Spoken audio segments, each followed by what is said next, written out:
Hey, what's up? Big Daddy here, Duke Southern Grill. So I got a question. What do you think of when you think of Jamaican food? The first thing, I know, beef patties. And that's what we chefing up tonight, Jamaican beef patties. Be easy, subscribe.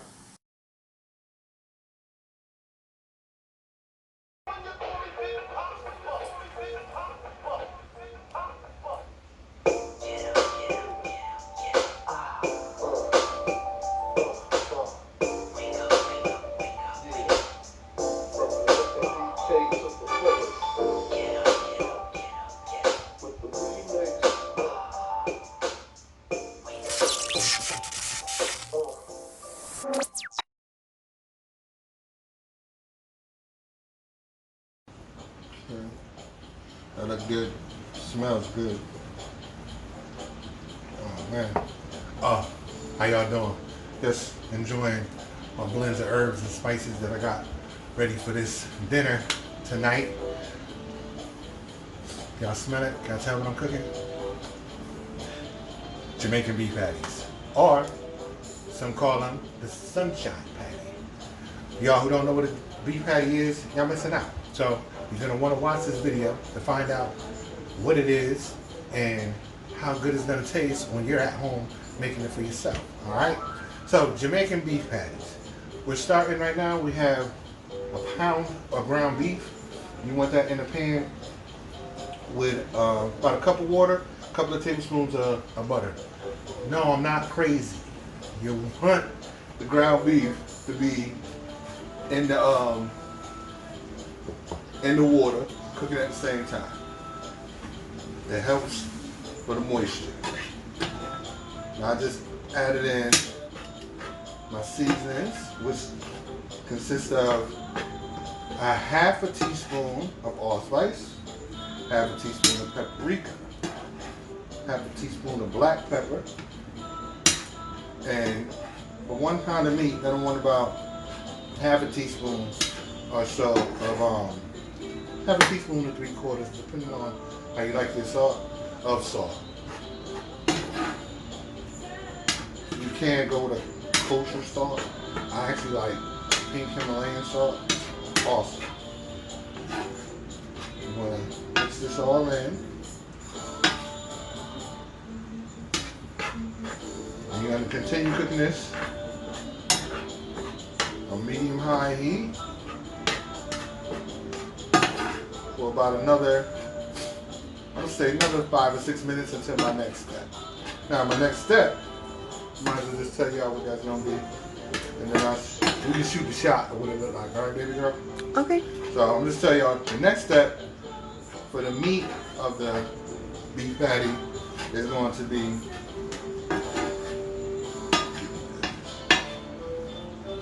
all incorporated. It's gonna be 1 large yellow onion, Scotch bonnet pepper, 3 stalks of scallions, 2 cloves of garlic. Now you want all of these minced because you don't want big pieces of vegetable in the patty. If you want to use your food processor, you can, but just be careful because you want to mince. You don't want to mush. All right, you know that. I mean, a couple of pulses on that processor, and it turns something that's perfectly minced into something that's not perfectly mushy. All right, so you don't want mushy vegetables in a patty. So like I said, it's gonna cook now for about another 4 minutes or so. Then I'm gonna add those vegetables, and I'll be back to show y'all what that look like. Be easy. So that looks good. Do you see that? It does look good. From your angle, you see it? I can see. All right, cool. The vegetables are in here. They've been in here for about maybe 3 minutes. I'm about to let them cook for another 2 minutes or so, and then I'm gonna add for 1 pound. I'm gonna add about 1 1/4 cups of breadcrumbs. I know, come on, for all of y'all who are used to just cooking up some ground beef, be it spaghetti or whatever other dishes, this is a little different. Just stay with Big Daddy. I promise. When you finish eating this, you're gonna roll your eyes back in your head that your family gonna think you having a seizure. Alright? Trust me. Just stay with me. Focus. So, about a minute or so, I'm gonna add the breadcrumbs, show you what that look like. Be easy. Alright, breadcrumbs in. Want to let this cook for about another couple of minutes or so. And you notice those breadcrumbs did what? Soaked up the rest of that water that was in there, right? little something I didn't say earlier, um, because you're not gonna drain out any, little bit of fat content that you should have in if you're buying good ground beef. Go with a higher quality ground beef, because if you go with the lower end, the 70/30s and stuff like that, I wouldn't suggest doing this method because you're gonna end up with all of that fat. You don't want that. You know what I mean? I've done it when I brought a lower quality meat and I had to drain the fat. Didn't even do the water part until after I drained that first round of fat. After it was, cooking for about 70% or so. Done this, but it's complicated. So if y'all wanna go with the cheaper meat, 70%, 75%, way through the cooking, drain that fat, get it back in the skillet, add the water in. All right. This part. This is done. This is good. It smells good. We're gonna set this to the side until we're ready to stuff those the beef patty. What you wanna call them, Sarah? They're not wrappers per se. Dough pockets? You would call them dough pockets? I like that name. Well, let's call it. Let's just be a little bit more technical. Hand pies. Hand pies? Yeah. I like that. That's cute. That was Chris, y'all. We're gonna set this aside until we're ready for the beef patty crust. All right, y'all be easy. All right, so we're getting into the crust of the beef patty. I got to do this kind of quick. We have about a tablespoon of sugar inside this bowl. I'm gonna say half a teaspoon, 3/4 of a teaspoon of your salt of your choice. 4 cups of flour, and then I just added 4 tablespoons of turmeric. Mix this. I'm doing this process by hand. Now traditionally, did I say that? You did. Traditionally, what's used, the fat that's used to cut into this flour is not, shortening or vegetable oil or anything like that. It's a fat that they derive from, cows, the, sinus areas and stuff like that of the cow and all of that. I don't have that, but I froze 1 cup of shortening and then cut it into, rough cubes or whatever. And that's gonna help to give it the flaky crust that you find when you go into, the West Indian, Jamaican patty shops. No, let me correct that. The good ones. There are some that sell those frozen beef patties. That's not right. Unless it's Scott's. Scott's has a good frozen beef patty. Can't even lie about that. So you want to get this up in here. You can do this with a fork, or you can do this with a food processor. You do it with a processor to get it down to the sandy consistency that you need, probably in like 3 or 4 portions.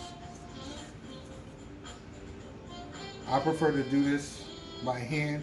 That way I know that all of the shortening has been broken down. And I don't want any pockets of grease in my pastry. I'm gonna finish this up. The next step to this is 1 cup of ice water. I'm not gonna be on camera doing that because right after I get this in, I'm gonna dump that ice water in here. Like I said, you gotta move fast. You wanna keep this nice and cool because it does help with the crust. Can you get it together doing warm shortening and all that? Yes, you can. But the pastry won't be the same. All right, so let me finish this up. I'll show y'all what the dough ball look like. Be easy. All right, here's the dough balls. Nice and cold. Now we're gonna put them in the bag. And get this in the fridge, 20 minutes. All right, so we'll have some fun for 20 minutes. Be easy. We're back, of course. The dough has had time to set up. Oh, a circle. It don't have to be all that perfect. Don't stress yourself out. I was to make the dough ball, I actually use a 2-ounce measure. That's sufficient size for me and my family. You can make them however large or small that you want. Just trying to fill like half of this. You don't want to get the meat on the edges. Now it's a little different when you're working with things that you're gonna fry, like empanadas and stuff, because that meat will actually act like a barrier. Just don't really, I'm not really sweating that too much because these get baked. I'm gonna flip this over.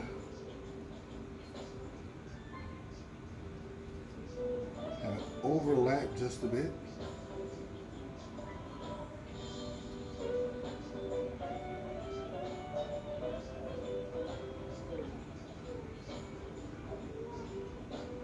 And you can press that down by hand, or use a fork and just, you seeing that, Sarah? I'm seeing that. I'm gonna get in close so the people can see. Okay. Just press down the edges with the fork. They look just like the ones at the restaurant. Thank you. You're welcome. That's it. I'm gonna finish these up. Y'all be easy. Hey guys, so now you see that the beef patties are all done. So they cook in the oven at 350 degrees for 20 to 25 minutes. Or until they reach an internal temperature of 180 degrees. And they have to be golden brown. Alright, bye.